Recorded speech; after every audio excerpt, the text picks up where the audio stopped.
50-60 χρόνια για να πληρώσουμε μίζες. Και τα λεφτά που πήρανε, ανάθεμα και είναι πάνω από 50 δις. Τα υπόλοιπα είναι μίζες και στις τράπεζες. Λες και το πρόβλημά μας είναι αν θα αυτό γίνει η Εθνική Τράπεζα ή η άλλη τράπεζα. 60 δις έχουν φύγει εκεί πέρα. Για να μην το γίνουν οι τράπεζες. Τον επιχειρηματία που μαράζωσε και έδιωξε όλο το προσωπικό και χρωστάει τα μελιοκέφαλά του και έχουν αυτοκτονήσει ορισμένοι. Ποιος θα τον προσέξει? Ναι, για Μαρίνα 2 ήρθα. Που κλείνουν κάθε μέρα. Είναι Μαρίνα, δεν κλείσανε. Φίλοι μου, τα λόγια είναι περιττά, νομίζω γνωρίζετε όλοι πολύ καλά το λόγο που σας οδήγησε εδώ σήμερα. Πρώτα απ' όλα, θερμά συγχαρητήρια σε όσους αποφάσισαν στο χώρο αυτό τον Άγιο, τον τόπο μαρτύρης, ο Διάκος και όλοι οι ήρωες να παραμεθεί το εδώ πέρα ένα χειροκρότημα.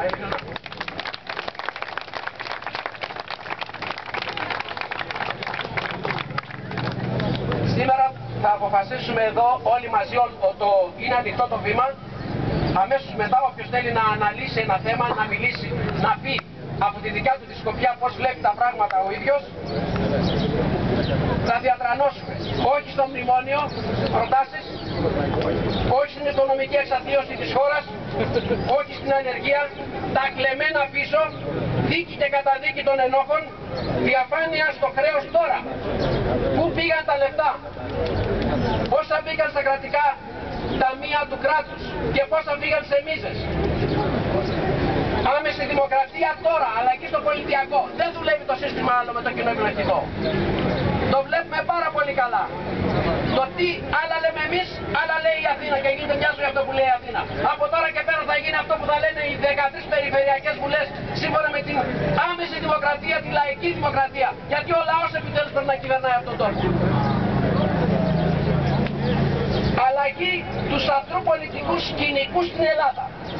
Δεν πάει άλλο με αυτή την κατάσταση, με αυτό το σύστημα. Εργασία, μισθή και συντάξεις για όλους. Δεν νοείται ένας εργαζόμενος να μην αμείβεται σήμερα, να μην πληρώνεται. Δεν το κατάλαβα. Δεν μπορώ να το καταλάβω ούτε εγώ ούτε κανένας. Αυτά τα παιδιά που παράγουμε σοριδών τυχιούχους για να τους βγάλουμε στον κατάλογο της ανεργίας. Το Υπουργείο Παιδείας δεν έπρεπε να τα παίρνει Υπουργείο Παιδείας, έπρεπε να είναι Υπουργείο Εκπαίδευσης και Εργασίας. Εκπαιδεύω και βρίσκω δουλειά και είμαι υπεύθυνο για αυτό που θα βγάλω στη δουλειά αύριο. Να του βρω εγώ δουλειά και να σπάει τα μούτρα του να φεύγει έξω να βρει δουλειά. Όλα αυτά, φίλες και φίλοι μου, μην περιμένετε ποτέ να τα κάνουν οι πολιτικοί για μας.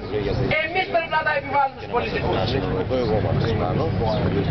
Προτείνω στο τέλος, αφού μιλήσετε όλοι, όσοι θέλετε να μιλήσετε, να έρθετε να μιλήσετε, να ανοιχτώ το βήμα, να πάμε μέχρι την πλατεία Ελευθερίας για δύο λόγους. Πλατεία Ελευθερίας, το λέει η ίδια η λέξη ελευθερία, γιατί είναι μια κίνηση ελευθερίας αυτή.